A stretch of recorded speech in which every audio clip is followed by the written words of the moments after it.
So this full circle moment. It is a full circle moment for sure. First time we met was 12 years ago on that island over there, Necker Island. Yeah. And now we're here in your own place on Moskito Island. And we thought it would be valuable for people to learn the lessons that you've learned from one of the most brilliant businessmen in the world. Yeah. Richard Branson. You know him quite well. Yeah. And how would you describe Sir Richard Branson? You know, it's interesting, and I think you'll probably appreciate this as well because you know him quite well also. There's a saying, you never want to meet your heroes, or you don't want to meet, someone that's got a public persona, because oftentimes the private persona and the public persona don't really match up. And, on stage, off stage, call it whatever you want, but the authenticity of the person tends to shift when you see them in the public eye versus when you interact with them face to face. And one of the things I admire the most about Richard is what you see is what you get. Like the public and the private persona are very, very similar to each other. I think that kind of matriculates through all different aspects of his life. It's how he is with his team. I watch him with the team on Necker, and from the general manager to the guys taking care of the landscaping to the service team to the hospitality team, everybody, Richard really feels like they're part of his family and treats them like they're part of his family. And I think there's a lot of entrepreneurs that can learn lessons from that. And we talk a lot about it takes a village, it takes an entire team to create a guest experience or to create a customer experience or to move a company forward or to move a family forward or whatever it is. And, everybody plays a part, and regardless of, where you are in the org chart or the food chain or call it whatever you want, every role is critical. And he just seems to know that intuitively. So, from a first time on Necker till now, it's obviously been, 14 years apart, but that's been consistent the entire way. He hasn't changed in that. And as you can imagine, the demands on his time are exceptionally large. Not just here, but, he's obviously running a global empire, but he manages to do it in a very sort of well-intentioned and casual way from here, and still has the time to say thank you and acknowledge the team. And I think there's a ton of lessons in that. Yeah. What I appreciate about him, and we talked about this yesterday as well, is that there are so many entrepreneurs who are very successful. We can name names, but we don't have to, but they're very successful, a lot of accomplishments, but they're lacking in certain areas of life. But with him, what I find fascinating is he sort of like checks off all the boxes. Health, like he's 74, I think, 74. And he's in tip-top shape, super inspiring.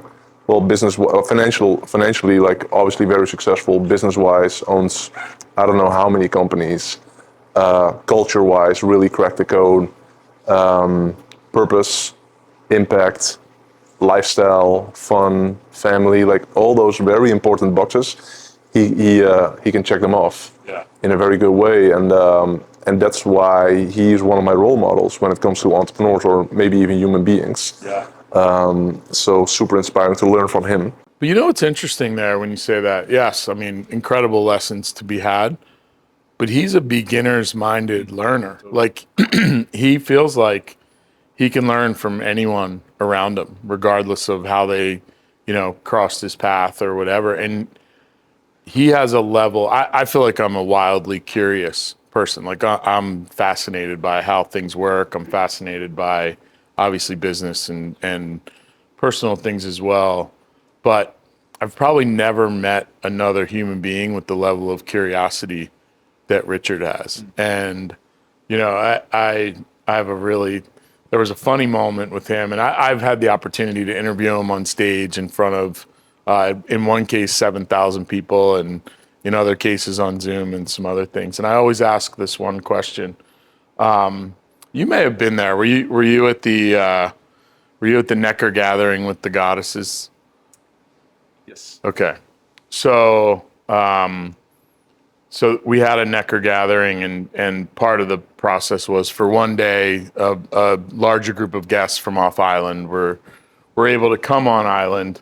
Is it in This picture? Or not? I think so. Absolutely. That is the picture. Yes, that's so funny. So,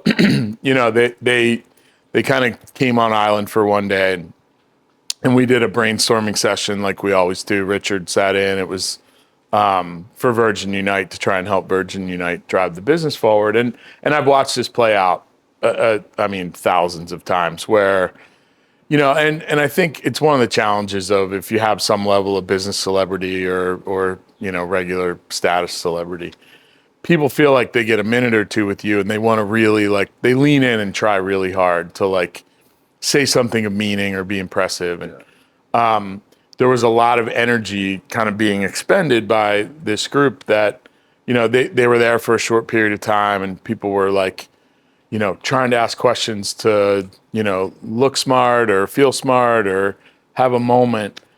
And there was a couple points during the conversation where I'll try and be as nice as I can. The quality of the questions might have been a little questionable. And I'm sitting there thinking, oh my gosh, why are they asking that question? And I look over and there's Richard with a notebook and a pen, furiously, with wide-eyed intent listening, furiously writing notes. And I'm thinking to myself, what could he possibly be writing in that notebook other than, this seems like a really dumb question? And so afterwards, a couple days later, I had pulled him aside and I said, hey, Richard, the session that we all did together, the bigger session, I said, you furiously were taking notes. What, some of those questions seemed a little maybe, off base and what were you writing? And he said, anytime I'm interacting with someone, first of all, this is if you ever have an opportunity to be around Richard in any sort of business setting, if you're pitching him or anything, if you show up without a notebook and a pen, you're out. Yeah. He will, that's the end. If you're not curious at his level and you want to take notes and capture ideas, then he doesn't resonate with you. But so he said, hey, anytime that I'm having an interaction with anybody, whether I agree or disagree with their opinion, whether I like or dislike the question, my brain is working on the solution to what they asked me, or I'm formulating ideas based on, the conversation. And if I don't capture them in the moment, I'll never capture them. And I thought, what an interesting way to go through the world, that instead of judging people by the quality of their questions or the quality of your interaction, you're always kind of tuned into that internal voice about what can I learn here?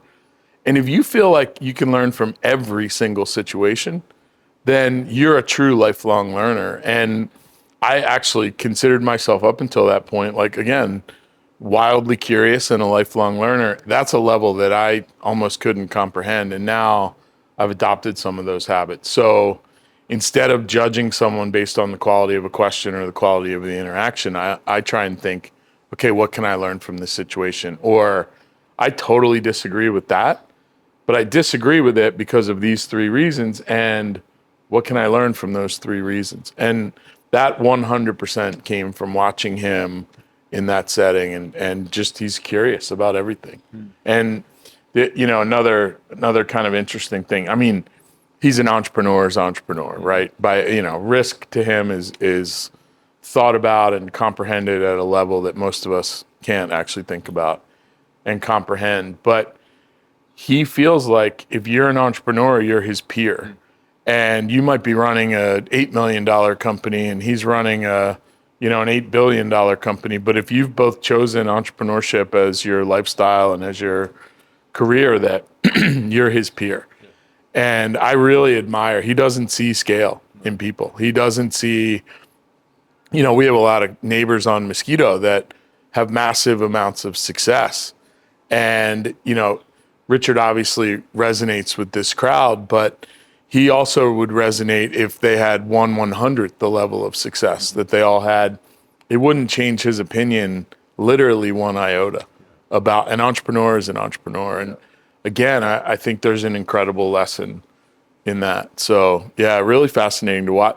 And we get this amazing opportunity over there to see him operate in his home and in his natural environment and in a really relaxed, board shorts, bare feet and t-shirts kind of state. And it's been incredibly eye-opening for me to kind of be a part of that. Yeah, amazing. I can recall, I think the first time I was on Necker, 2013, and I was playing tennis with him and with Mike Richards, his tennis coach. Yeah, amazing guy. And one or two other people. And then Mike asked me the question, like, hey, I see that you're writing a lot of notes during those sessions on the temple when we have those brainstorming sessions. And he asked me, why am I writing? And so he was curious about that. And then I asked Richard, like, what are your thoughts? Because I see him writing a lot of notes as well. And then he shared a story that I think he had like 60 or 40 or 50 plus years of journals being destroyed by the fire on Necker. And then he said the following, and it really stayed with me. He said, I was so sad that I lost all my journals. I stopped writing for like 3 months because it was just, why do it when you just lost everything? And he said, I stopped writing for 3 months, and my business really suffered from me not taking notes during that time. And I thought that was very, very interesting. Yeah. Just think about that for a second and let that sink in, right? I mean, he's at a level where he's got a team around him, he's got a support system around him, but he's still like, he feels it's his responsibility to continue to learn. Yeah. And again, I keep saying the word curious. He's just voraciously curious about the world. Yeah. And I can recall also another time where somebody else, it wasn't the goddess group, but another group entered the island. And there was one guy, he was hammered, drunk. I've never seen that over there. No, it never happens. And because he had one shot, he was there for a few hours on the island. Yeah. And he went to Richard and he was like almost like harassing him. And Richard stayed nice, and listening to him, I was like, wow, respect. His level, and I'm sure it comes a little bit from his UK background and, his ability to be proper. But yeah, his level of grace with people that are, not borderline disrespectful, full on disrespectful. I've seen that, again, more times than I probably should have. Yeah. And I've actually made the comment like, yeah, I don't know if I would have been anywhere close to that gracious in how I would have handled that situation. And I guess it comes with repetition. And if you're going to be a public figure, you're used to, that type of behavior. But yeah, he does it in a way that the other person doesn't even know that, if he has to be dismissive or move on from a conversation or anything, the other person doesn't even realize that that's happened. Yeah. Pretty special skill. Yeah. What are your thoughts, feelings, ideas about Necker? For me, Necker is a microcosm of a broader idea. And that broader idea is that anything is possible. You can go online and do all the research about, how Richard bought Necker, and he, came down here as a 20-something, 26, I think he was. And they flew around and he saw Necker Island and said, we have to buy it. And he took a couple of years to get the transaction done. But, that's the first part of the story. But the funny second part of that story is, unbeknownst to them when they bought it, in the British Virgin Islands, if you buy property, you have 5 years. Even Moskito, we had a 5-year window to develop. And if you don't develop within 5 years, back then you had to turn the land back to the country. And today you can either turn your land in or pay a fine. But you have a timeline to be sustainable, self-sustaining. And when they realized that, instead of, begrudging it, they basically, decided, how do we turn this into a resort? That if we're going to be self-sustaining, we might as well be economically self-sustaining as well. That's the essence. Yeah. of entrepreneurship. That they should call it Entrepreneurs Island, not Necker Island, right? It was, how do we take an opportunity or a challenge or an unforeseen situation and turn it into something that, you know, that basically sustains itself, which I think is a really interesting metaphor. So I think the island was for sale for like 3 million, and then eventually he bought it for like, he did an offer for like $100,000, and then they kicked him off the island. Yeah. And then eventually he bought it for like 130,000. Yeah, I should know these numbers better. My recollection is it was for sale for 150. I mean, it was for sale for millions, 3, 4, 5 million. He couldn't afford it, as he would tell you if he were sitting here, not even close. Yeah. So he was really down here just to impress Joan, his then girlfriend and still wife today. They're going to have their 50th anniversary in a couple months. But he came down to impress her, and we had no intention of buying anything. And so he made an offer. He saw Necker and said, we have to have it, but we can't afford anything, so we'll offer 150,000. And the real estate agent apparently was wildly insulted, and they threw him out and said, you know, you wasted our whole day. And they called him months, a year later or so, and said, hey, do you think you could do 300,000? And he said, we could do 250. And I think they bought it for 250. Now, I'm sure we can fact check all this, and I probably got the numbers off slightly this way or that way, but yeah, that was the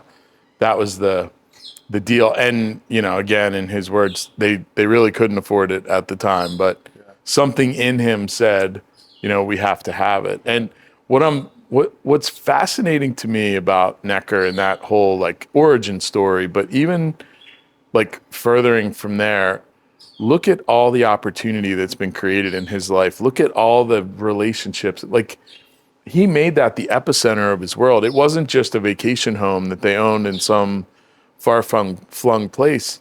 He built his entire existence around that place because it's such a special place. And, you know, from his Virgin Record days, you know, with the ability to entertain artists down here, and obviously, you know, his follow-on businesses from there, that's become his like superpower, like his secret weapon in business. That island's been maybe more important than any other single decision he's made in his entire journey. And, you know, how could that be? He started airlines and record labels and you know, fitness centers and all the things, but I believe that it's that epicenter that allowed him to do all those follow-on things. You said a while back that a lot of people think, oh, he's successful, so he can buy Necker Island. Right. But it's the other way around. I totally believe that. He's successful because he owns he lives on Necker Island. Yeah. In a very large way, drove his success. It also drove a couple other things that I think are really important for him. One thing I really admire about Richard and Joan in particular, they have raised 2 unbelievably amazing kids. Sam and Holly are just like beautiful, genuine human beings. And, you know, a lot of billionaires' kids are great, and a lot of billionaires' kids are maybe not so great. And the fact that, you know, those kids had every opportunity in the world to be around all kinds of different influences and you know, opportunities and ideas, like Necker became almost like a second schooling opportunity for Richard's children. And, you know, imagine like, and you're raising young kids, right? And I'm a little older than you. I have sort of young kids, 16, 20, and 22. Exposing them to the variety and the like incredible, you know, tapestry of ideas that have come through there had to be amazing. And it shaped them into the 2, you know, beautiful human beings that they are today. So if you believe that the measure of success is the legacy you leave, his kids are his ultimate legacy. Really cool. Yeah. So, yeah, I do. I get a little emotional when I say it, because they are beautiful, beautiful humans and doing amazing things in the world, right? You know, Holly runs Virgin Unite, and that's become their family foundation. Sam's a documentary filmmaker, and just like they're so nice to our family. They're just great kids. Yeah. And, you know, what a legacy to leave. And they're going to do amazing things. And now he's a grand dude, as he says, granddad. And I'm sure their grandchildren are going to follow that same path. So That's amazing. yeah, really cool. Yeah. And again, such a great example of, you can check all the boxes, but I mean, there's this, I can't rephrase this saying, there's this quote, I think it's a Christian quote, like, no outside success is worth failure in the family, something like that. I'm butchering the quote, but yeah. But I agree. Like if you sacrifice your family dynamic for external success, I think that's a failure. And, you know, I also think a lot of times, a lot of us, and I'm guilty of this at times too, we trade our time, our life, our happiness for success. And if you're trading your happiness for success, that's not success. No. If you're trading your family dynamic for success, it's not success. No. And, you know, he's really managed to balance that, I think, in a pretty elegant way. Yeah. What are some specific things that he does or you know about him that are typically Richard, that are very helpful for him, that makes him successful, that a lot of people maybe don't see or never do or never even think about? So one of the typical things that I was so inspired. So Danny, who was here on Moskito a couple months ago, he did a lot of training with him, and he told me, like, he's training like 4 to 6 hours a day for 7 days a week, and he's kicking everybody's ass, including Danny. And by the way, the Danny that you're referring to is a 30-something, like, hard body, 4% body fat, like, fitness guru, and can't keep up with Richard at 74, and literally can't keep up. Yeah. You know, one of my favorite things is, and, you know, we're lucky we get to go back a lot, and I get to be there with a lot of different groups. And one of the things Richard does 3 or 4 days a week at 6 a.m., they'll throw some mountain bikes on a boat, and they go over to Virgin Gorda. And when you get and right here in Laverick Bay, when you get off the boat in Laverick, literally you're at the bottom of a mountain and it's straight up the hill. You don't even have like 30 seconds to ride the bike before you're literally in a straight up climb. And, you know, you can imagine the groups that go to Necker, entrepreneurs, tend to be outlier fitness, and, you know, a lot of young sort of, we'll call it alpha energy, not just male, but alpha male and female energy. And no way am I going to get outdone by, you know, I know it's Richard Branson, but he's 74. And so the night before the bike ride, they'll go around dinner and say, does anyone want to go on a bike ride in the morning with Richard? And sure enough, you know, dozens of hands shoot up, and people will look at me and I'll say, be really careful because it's a serious bike ride. Oh yeah, I ride bikes all the time. So all that alpha energy is like, yeah, you're not going to tell me about, you know, how it is riding bikes over there. And I'm like, okay, I'll see you when you get back. And sure enough, these guys come back and they're in their 20s and 30s, and they get off the dock and they have their head down, and like, they're like, Richard rode like up the hill and we had to walk the bike, and then he disappeared and we couldn't keep up. And I don't know how he did it. I got in an argument once with one guy that was 100% sure that Richard was on an e-bike, an electric bike. He's like, no way could any human ride up that hill like that. And I'm like, dude, he was on a regular bike. He does this 3 days a week. He's like, no way. And we had a pretty serious argument about it to the point we got, you know, the water sports guy involved. And he's like, no, it's a regular bike. So he's fit at a level that's almost indescribable for his age. Yeah. But you know what's interesting? He has a philosophy on fitness that I think is super valuable for everybody.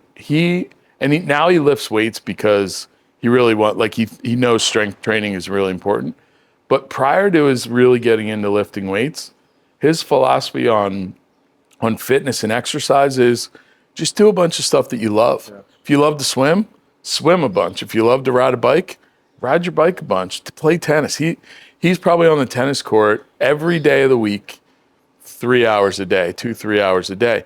So he's doing what he loves in a setting that's like super energizing, and he's almost getting fit like as a side benefit or as a follow-on benefit of doing what he loves, versus like dragging yourself out of bed at 5 a.m. and going to the gym and not doing it and not liking it and getting on the treadmill and like that's not sustainable. But playing tennis, like or swimming in this, beautiful Caribbean Sea, that's sustainable. So he's actually one of the best for his age. He's probably one of the best 74-year-old kite surfers on the planet. Yeah.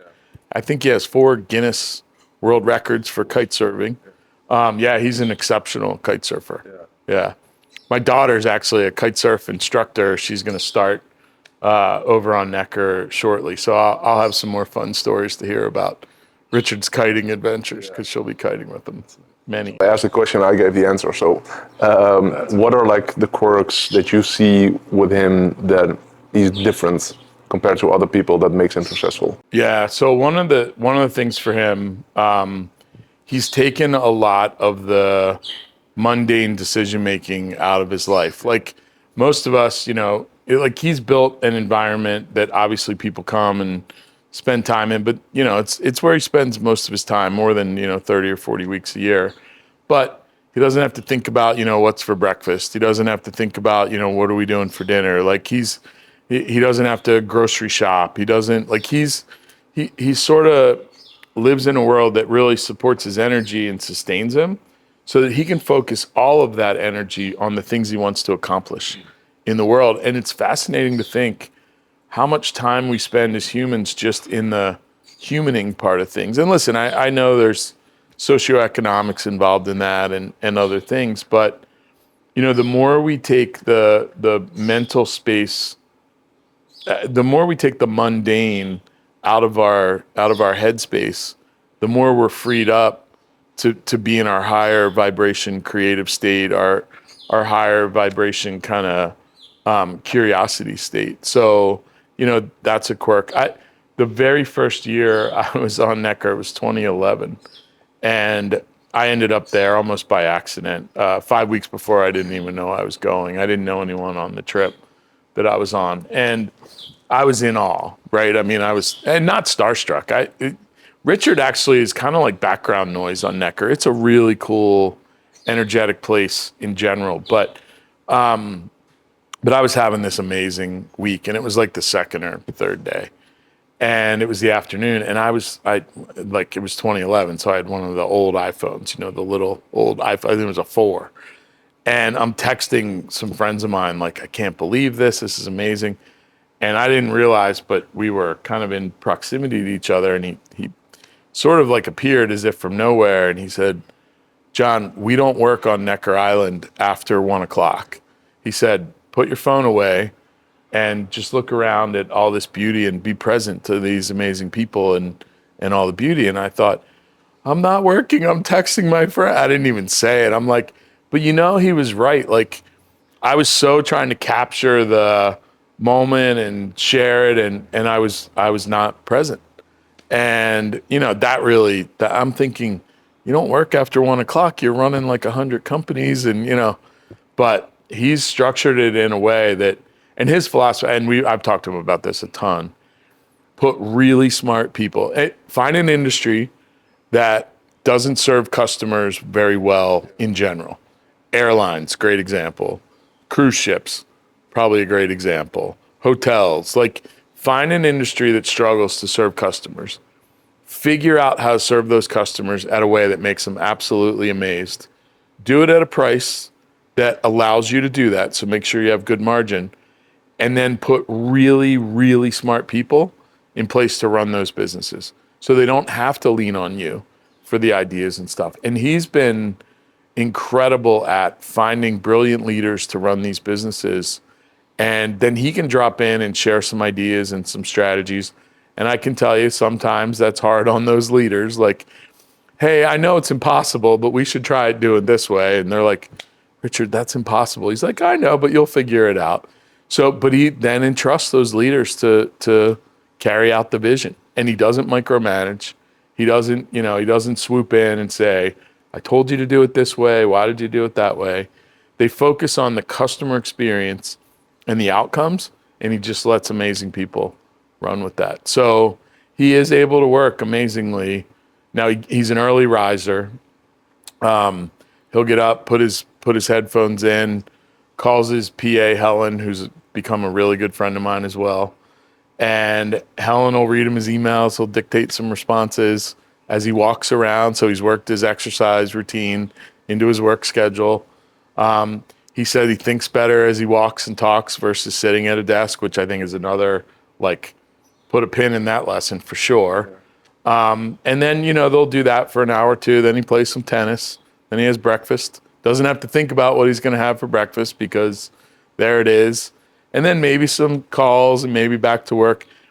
Most days he's done by 10, 11 o'clock. 1 o'clock was maybe 10, 15 years ago. But most days his work schedule is pretty light. And then he plays chess for a couple of hours. And I'm like, where do you get the time? Yeah. It's amazing. Yeah, he has cracked the code on time. Yeah. And, listen, they travel too, and he does a lot of his work in other places. And I think he thinks it's important to get out. And, when Virgin Cruises launched, he was on the bridge of the first cruise. And there's a hilariously funny video. He's blowing the horn of the cruise ship the wrong way, like in the harbor, trying to get out. They're like, Richard. But, he gets out. On the very first Virgin cruise, or one of the very first Virgin cruises that he was on, he goes into the ice cream shop, doesn't, he told his team, but none of the passengers know, puts on the hat and the outfit, and he's scooping ice cream for guests. And that's just who he is. Like, he when he flies on Virgin Airlines, Helen always laughs. He's walking up and down the aisles and talking to customers, and like he's kind of, I hate the expression man of the people, but he's a man of the people. Like he just, it's fascinating. So he does when he travels, he's out making sure that the Virgin team feels supported. He'll support them in ways that he can, and he's just an amazing leader. He's just really an amazing, and I don't throw that platitude around very often. Like I think there is a shortage of amazing leaders in the world, and he's definitely one of them. Yeah. How do you think he finds other amazing leaders? How does he attract talent? Well, that would probably be a better question 25 or 30 years ago. Today, it's probably pretty easy. He does have a certain level of joie de vivre or presence or charisma or celebrity, call it what you will. There is certainly there is a prestige level to work, especially at a leadership level with Virgin. And they take great care of their people. It's a really important part of the Virgin ethos. So it's a little easier today, but he's had that in him kind of the whole way. And I think it really comes down to, how he treats people. You've seen it. I mean, he's got his arm around a housekeeper asking about her son and, how's it going with him? And you can't fake that level of emotional intelligence and empathy. Yeah. And I think it really starts from, he doesn't just look like he cares. I really think he genuinely cares about the team that he puts around him. And some people are magnetic and some people are repulsive. He's magnetic. Like he draws people to him. You just want to be in that energy.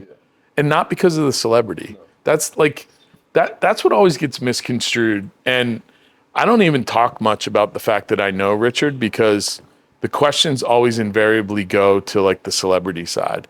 And for me, I know him as a guy, and again, board shorts and t-shirts. The funniest thing in the world for me is to actually be in public with him. A couple weeks ago, I was flying down here. We happened to be on the same American Airlines flight out of Miami. We didn't know it. And I'm sitting in the American Airlines lounge, and I look up, and here comes Richard and Joan and Helen. I was like, what the hell are you doing here? He's like, oh, we're on the American flight. I'm like, oh, so am I. And I know him from over there and, this way. And just to watch people coming up to him, and like, we all are boarding the plane, and the gate agent stopped for a selfie, and the security guy with a selfie, and somebody else, and Richard this and Richard that. And he was just, genuine. Like and he's introverted, but he's a people person. And he had the time for it, and he had the patience for it, and it's just fascinating to watch him, like public versus in his more casual setting. It's a strange idea to picture him in an American Airlines flight.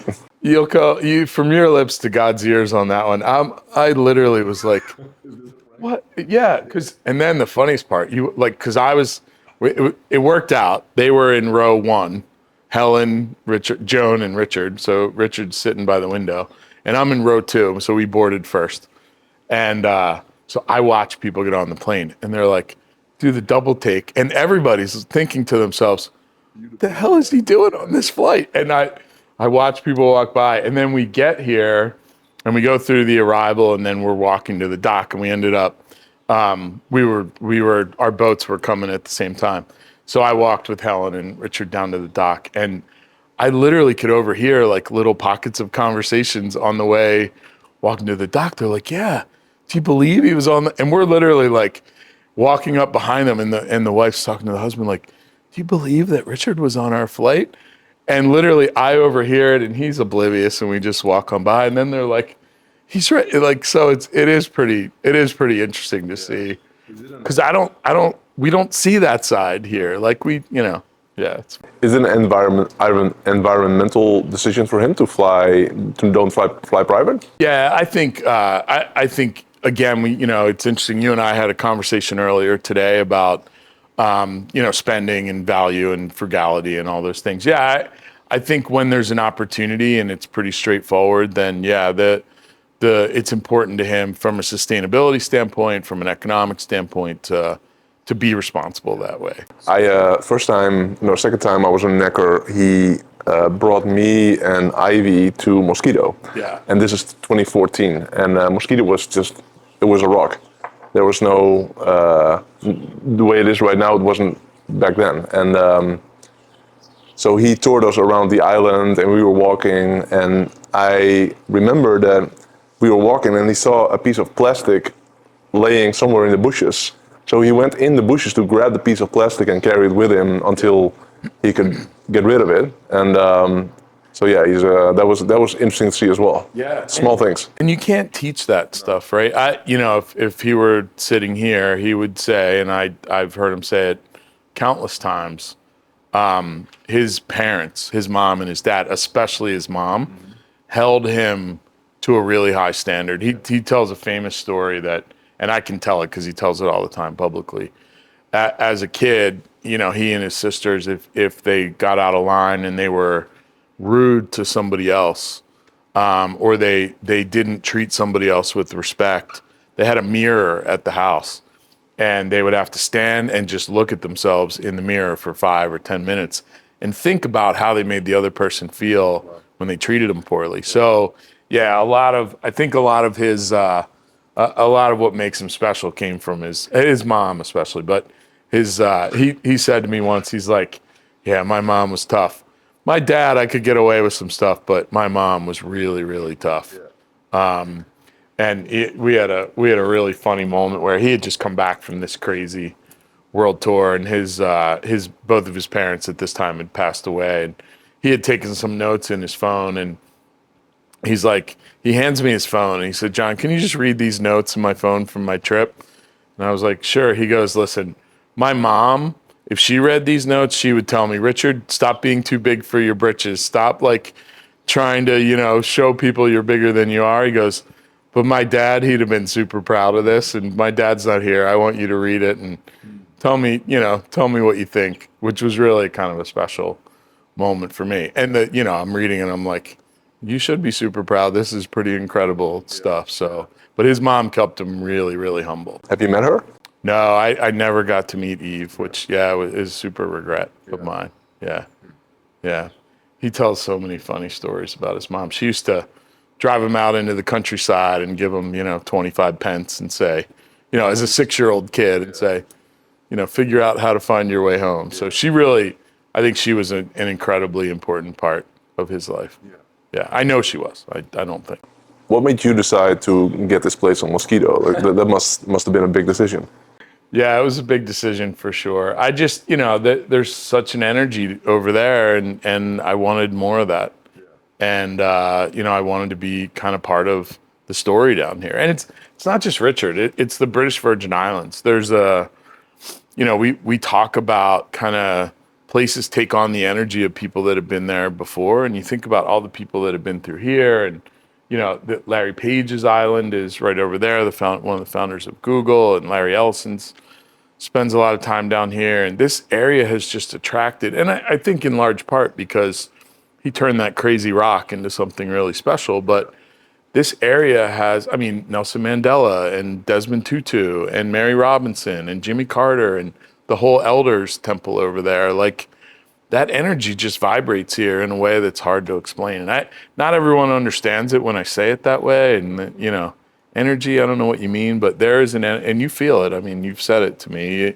And when you sit in this energy, things change. And some of the biggest breakthroughs in my life have happened here. So why not, try and create a place where I could spend more time? Well, some of my biggest breakthrough in my life happened here, like literally on this couch. Yeah, so this is a magical place as well. Yeah, and they're different, obviously, but I think they both have a really interesting story. Yeah, Moskito has become, a true gem in kind of the overall kind of its place in the world in terms of places. Yeah, no, it's amazing. And my daughter Dani, she's absolutely in love with Moskito. Yeah. And she also went to Necker, and she loved Necker, and it's but Moskito has a really special place in her heart as well. Yeah, it's just yeah. Talk a little bit about Full Circle.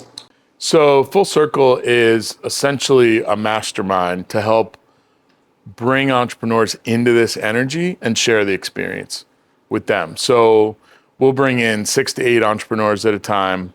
This is one of the areas where, we'll do kind of roundtable masterminding, hot seats. We spend 4 days together. We encourage you to come with a big idea. Again, there is no, in my view, no place I've ever been that is a bigger kind of metaphor, dojo, call it whatever you want, for big thinking. Like, this is a place where you can think really, really big. So we encourage the entrepreneurs to come with a big idea that they want to work on. And, we'll come together for 4 days. And what I love about Full Circle is, I've got 3 or 4 playbooks that I use to solve every problem that I come up against. You probably have 3 or 4. The entrepreneur there. So all of us collectively together bring that collective intelligence together. And then when you share, hey, here's what I'm thinking about, here's the big idea that I want to pursue, I may have some thoughts, she may have some thoughts, he may have some thoughts. And by the time we're done, you've gotten that collective wisdom from all those different kind of viewpoints. And I think that creates an exponential level of opportunity to grow and to think.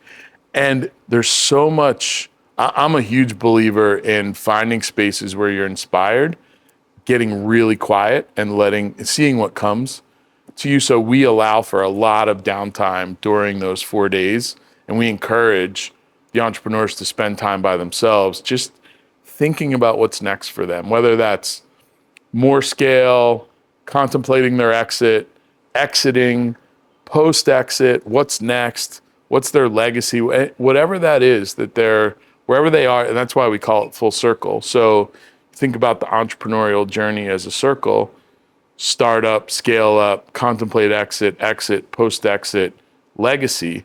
Wherever you are on the circle, we feel like we bring some resources for them to meet them where they are and kind of help them on their journey. Yeah. What I experienced with Full Circle is, so Necker wouldn't be Necker without Richard Branson. Yeah. His energy, again, he bought it 100 years ago, whatever, 40, 50 years ago. Yeah. It's coming up on 50 now. Yeah. And it was just a rock, and now it is what it is. And it really represents possibilities, big thinking, screw it, let's do it. It really embodies Richard Branson, and which is awesome. There's so much energy, new ideas, big thinking, unlimited possibilities. And what I really appreciate about Full Circle and Moskito, and especially this place of founders, is it embodies your presence and your ideas and who you are. And So yeah, spent 4 days in a beautiful place on one of the most magical places in the world, but also with your presence, because you're here for 4 days as well, facilitating and holding a space for the entrepreneurs that are here to almost like a safe space to think big and also to open up and to go deep. And so it's more than just a place. It's more than just the 4 days. It's also more than just a full circle. It's also your presence, and that whole cocktail makes it really, really magical.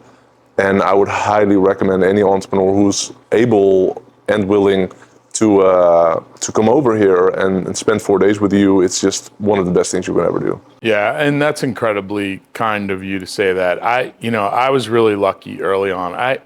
I started as an entrepreneur, well, probably as a 12-year-old. I used to, I had a grass cutting business, and I was the kid in paper routes, and I was the kid that got other kids, and I organized everyone to cut grass and papers and all that stuff. But I had some mentors early on that really kind of helped me on my journey, and was very, very lucky as an entrepreneur to feel like, I learned some things and kind of had some shortcuts to success because other people took the time with me. And now that I've been, again, lucky enough to have the success that I've had, I love the idea of paying things forward. You and I probably both align on this. There's an expression about, I want to give back to this and give back to my community. And for me, give back implies that you took something. So I like pay it forward better. But if I could wake up every day and be in service to entrepreneurs on their journey and pay it forward, then that for me really resonates, because I had people do that for me. And this really has become a place where we can do that. And we can pay it forward for other entrepreneurs. And I love the idea of kind of the ripple effect. And, I talk about every time I come, I get a lesson that sort of like reveals itself to me, and I actually advise other people when they're here, like, if you find a place that calls you and you get quiet, there's lessons to be learned. And one of the lessons recently was, we all make ripples in the world, and it's our ego that wants to know where the ripples go.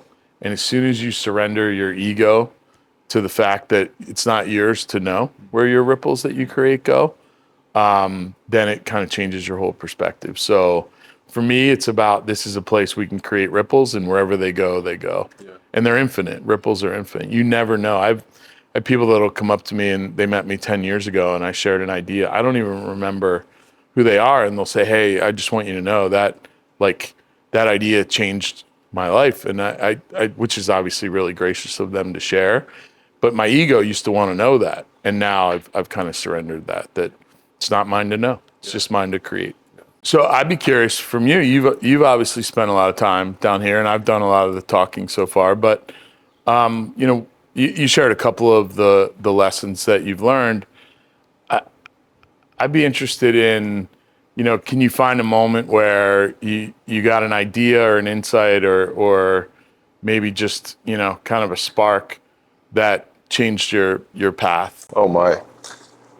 Multiple, but the first thing that comes to mind, and you know the story well, is that when I decided to go to Necker, this was late 2012, late 2012,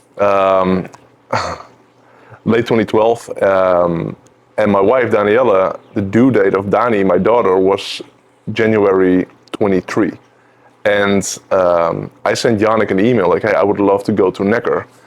It's been on my bucket list for years. Again, for me, the same thing. I don't care about material possessions. I own almost next to nothing, but I love to collect memories and to be with amazing people, and I'm happy to invest in that, my time and my money and my energy and resources. And I asked my wife, like, what do you think of the idea of me going to Necker? Because I thought, like, it's a crazy idea, because at that time, I think it was like mid-March 2012. It would be 6 weeks after the birth of my daughter. So like you're not leaving your house for like a week or 2 weeks, 6 weeks after the birth of your daughter. And I asked her, like, what are your thoughts? And she was, you have to go. You have to go. This is an opportunity. You have to go. I was like, wow, really? She said, really. And then I replied to Yannick, and it was a big move because it was a big investment, especially at that time. Like nowadays, 2025, like everybody is premium and everybody's charging high prices. But at that time, I think it was 40,000 for the week. Yeah. And so it's a big investment, and then the time investment and everything. So it was a big decision, but everything on my system was like, yeah, this is amazing. Like it's amazing. It's been a bucket list item. So Dani is born. I'm over the moon excited. I'm super happy, but after a couple days, it kind of wears off. And as in like the magical, like, oh, I'm a father and I have a daughter and everything. And I had these super high expectations of the first couple of months, and like almost this idea that she'll be smiling at me all the time and she'll be like opening her arms to me and everything. And some guilt crept into my system because at certain moments I was like, man, like I don't know if I'm super connected or this or that. Or I can recall one day I went to the office and I just went outside and Daniela was like, aren't you gonna say hi before you leave? I was like, fuck, I forgot that I have a daughter. Like I was really, really critical towards myself about me being a father and not being able to feel all the feelings all the time. And so I was a little bit in my head around that and about that. And then so the first afternoon, we get on the boat here on Tortola, and Benjamin Richter is on the boat. And there's multiple other people. And Benjamin is like this outgoing, strong alpha male. I like to say larger than life. 100%. Yes. Yeah. 100%. Yeah. Larger than life Texan. Yeah. You can describe him 1,000 times better because he was your roommate for like, I don't know how many years. Too many. Yeah, and you just spoke about being introverted, like Richard might be introverted. You're super introverted, I'm super introverted. And I was a little bit nervous to go here, and I get on the boat and Benjamin, larger than life, handing out shots. I was like, man, I want this to be a spiritual moment. I don't want to be like drinking or whatever. And so I had some beliefs and thoughts around Benjamin. And anyway, I went into the evening, really cool evening, and the day after, the first real day on Necker, we had the first session in the temple. And I had no idea what to expect. We might be talking about scaling a business or exiting a business or company culture or this, or it could be anything. And then the first conversation in the temple, literally the first conversation was about fatherhood. Not parenting, but fatherhood. And Yannick started sharing. Benjamin started sharing. And Benjamin, he stood up and he was teaching about the core values of his family and all the things, and he was really, really inspired and fired up, and it really hit me hard in a good way. But still I was like, but I'm not, you might be like this bullshit artist, you might be preaching this thing, but let me see how you really are or whatever. Those thoughts came to me, and then you started sharing about Benjamin. You started sharing about Benjamin, how he is as a father and how present he is as a father, and you started sharing that the house could be on fire if he's connected with his children, he's connected with his children. And it was just so powerful to hear those stories. Yannick talking about that he still really appreciates at that time holding his daughter's hand, because it's a matter of time. And now my daughter is 12 and she really still likes to hold my hand, but it's going to be a couple months. And I think you have a little more time. Hopefully. Yeah. And so that moment changed for me at that time, everything for me. And that was the moment I really, really, really felt being a father more than ever. And so that was an amazing, amazing moment. And Benjamin now, like my youngest son, his name is Ben, loosely inspired. He doesn't know, I think. Next week he'll come to Amsterdam to come to my birthday party. So for example, Benjamin, we don't speak often. Yeah. I don't call with him. We text like maybe once a year or whatever. I had 2 crises from the first time I met him up until now.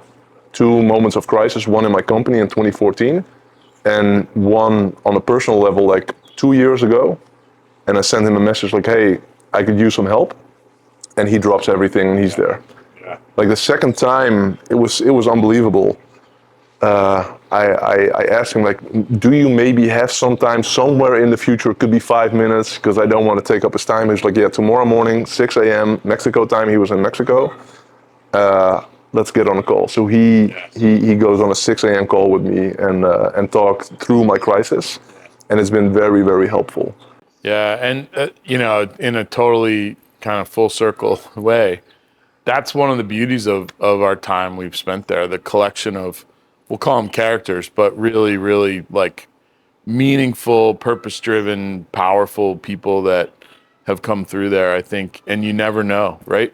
You never know. One anecdotal collision changes your whole course. And I think for me anyway, one of the things that I try and do is to be in as many of those rooms as I can and create as, you know, and I'm the world's worst networker. I'm an introvert, like you said, but you know, just listening and learning and watching, you know, Ben's got playbooks on fatherhood that you've used and I've used. And like you wouldn't get access to his playbooks without being in that energy. And that's one of those things that, you know, is just magical. And, you know, being an entrepreneur is a lonely life, and it's hard to talk to your friends about it sometimes. It's really hard to you know, to understand unless you've walked the journey. But when you get together with a kind of a collective, like-minded group of people like that, you almost feel not alone for a second, right? And I think that's why Full Circle works so well, right? You've kind of got a shared experience, and you know, you don't feel alone for a second. Yeah. So, and being a dad, especially early on, I mean, like, let's face it, we're useless for the first 6 months in an infant's life, right? I mean, they're all about mom, and it's weird. Yeah. And to just get that validated and know that, okay, like things will get better, or this will turn the corner, I think. You know, talk about Full Circle. You ask about a moment that changed a lot for me on Necker, and I mean, we're here. If I wouldn't have gone then in 2013, we wouldn't be here. And it's not just you and I that are here. Like I'm here with Fabrice, and I'm here with Bob, and with Kim, and with Jeffrey, and then my wife and my kids, and like it's a family thing. Yeah. And it's and now we're also helping you, like expanding your impact in the world on the social media part. And yeah, that all the spark was there 12 years ago. And then if I look at all of my best friends, like Dean Jackson, one of my best friends, like so many of my really, really good friends, it's all, I mean, Dean's never been to Necker, right? But I went to Necker, and on Necker I meet Joe Polish, I joined Genius Network, become friends with Joe, with a lot of other people, then become friends with Dean Jackson. Like, I mean, I can go on and on and on, and everything happened from that place. Yeah, and that's, you know, I always talk about, like, this is an intersection of energy kind of place, and like threads tie through here, which is hard to explain. Yeah. But that is exactly what I mean. You're right. Dean's never been here, but that thread goes right through, and you know, and it's like, you know, they talk about energetic ley lines in the world. I guess there's certain places that, you know, you fly planes over and the compass moves a little bit, like that kind of stuff. And I really feel like this is one of those places. Yeah. That's a really cool story. So that's one, yeah, like, man, there's so much. Yeah. There's so many. I know, and that's the challenge. Like, trying to describe this. There's a line in a Jimmy Buffett song that I love. The song's called Mañana. But he says in the song that it's hard to describe the ocean if you've never seen the ocean. Mm-hmm. And sometimes you just have to, like, trust in the fact that, you know, it is what it is, and you won't get it till you're here. But when you're here, you'll totally get it. Yeah. And then once you know, you can't not know. No. And that's really been my experience here. And I, like you, ended up here almost by accident. Totally by accident. Yeah. Sort of, yeah. Yeah, and it was such a serendipitous thing. Yeah. By the way, every once in a while you'll hear a rooster in the background. Funny story, we didn't have roosters on Moskito until Hurricane Irma. Okay. And some roosters blew over here from Virgin Gorda during Hurricane Irma, and now they're permanent residents of Moskito Island. So,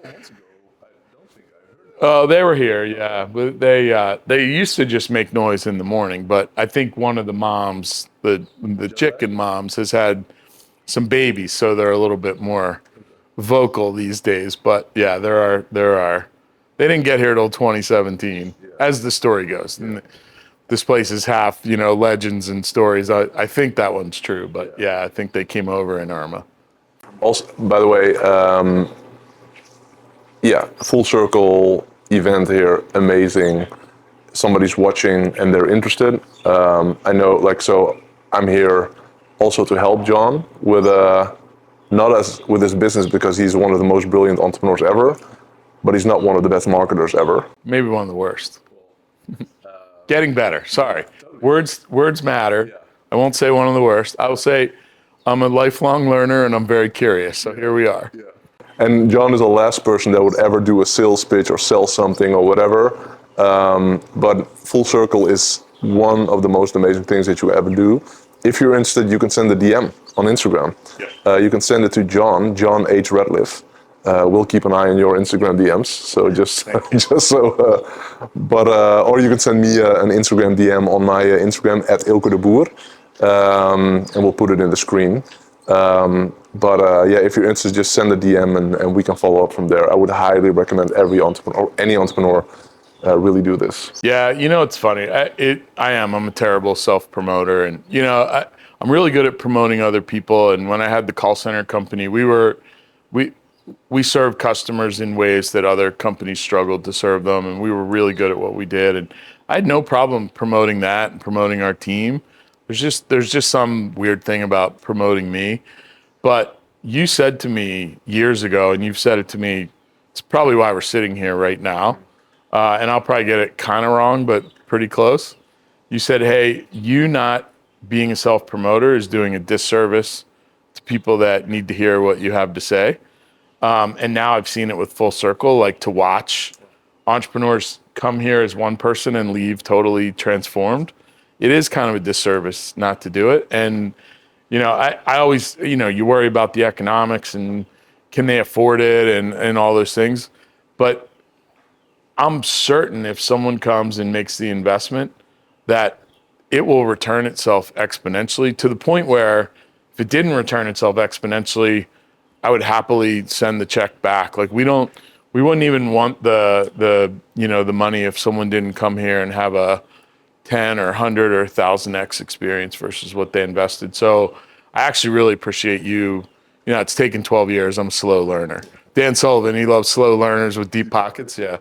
I'm that, medium pockets, but slow learner. But I really appreciate you saying that to me and really kind of pushing me out of my comfort zone because I can very confidently stand behind the fact that the Full Circle experience, wherever you are in the journey, is an absolute transformation and in ways that like we can't even describe. Again, if you know, you know, but so thank you for encouraging and pushing me. Yeah, very, very welcome. And thank you for having me, pushing you. Yeah. I can recall, I think I said, it's your moral obligation. You did say those exactly. Yeah, and then after. It was like a punch right in the nose. Yeah, exactly. And then it eventually it becomes my moral obligation to put your message out there. Full circle. Yeah, exactly. But it's just like, and I've been saying this multiple times, I really feel like you're one of the best business teachers in the world. You're an amazing entrepreneur, but such an amazing teacher as well. And on this channel, it's just gold what's on this channel. We've been recording a lot here in the last couple of days, and it's just, there's nothing like this. So I'm super happy that we're here. And I mean, coming from you, that is one of the highest compliments I've probably ever received. So I'm working on this as well. I will very simply say thank you very much for that. That means the world to me from you. Yeah. I guess my closing thought, and we started with Richard. I think we can probably end with Richard. It hasn't been all sunshine and lollipops, right? I mean, I was there the first time in 2011. I think I was there in maybe April, And 5 months later, lightning struck the flagpole over there and burned the great house down. And, you know, Kate Winslet carried his mom out of the fire, literally like in her arms. And it was devastated. And like, you know, he lost 60 years worth of his journals and memories and, you know, letters from Princess Diana and like crazy things. And, you know, I've talked to many people that were there with him, and his daughter was supposed to get married in that great house like months later and ended up getting married in the rubble that was left. And while the world kind of burned down around him and everyone was shell shocked and PTSD and everything else, he was standing in the still smoldering rubble with a sketchbook and drawing the new version of the great house they were going to recreate. You know, you look at COVID and, you know, would you want to be in the hotel, cruise, and airline business through COVID? And, you know, Richard said, listen, you know, it's not always easy and we're going to have to find a way. His resilience and his anti-fragility, if you want to use the Nassim Taleb example, is unmatched to me in the world. And that, I think, you know, listen, we're in times of like major change and a lot of tumultuous situations and a really difficult political climate and global political climate. And, you know, for him, it's just, yep, this is the hand we're dealt. How do we play the hand the best way? And we're going to play it, and then we're going to get dealt another hand and play it the best way we can. And it's just always forward, no matter what, always forward, no matter what. And that, I think there's no better lesson. In fact, we probably should have opened with that. There is no better lesson than in the face of adversity, how do we go? How do we go forward? How do we overcome? Like you again, you can't teach that. You just have it or you don't. And he has it in magnitudes. Yeah. So. Awesome, man. This was a great conversation. Yeah, this was great. Yeah. So again, if you want to come to full circle, send a DM to social media master John H. Radcliffe on Instagram. Yeah. And yeah, subscribe to his channel. There's so much gold on his channel. Thank you. Thank you. And yeah, see you next time. Cheers.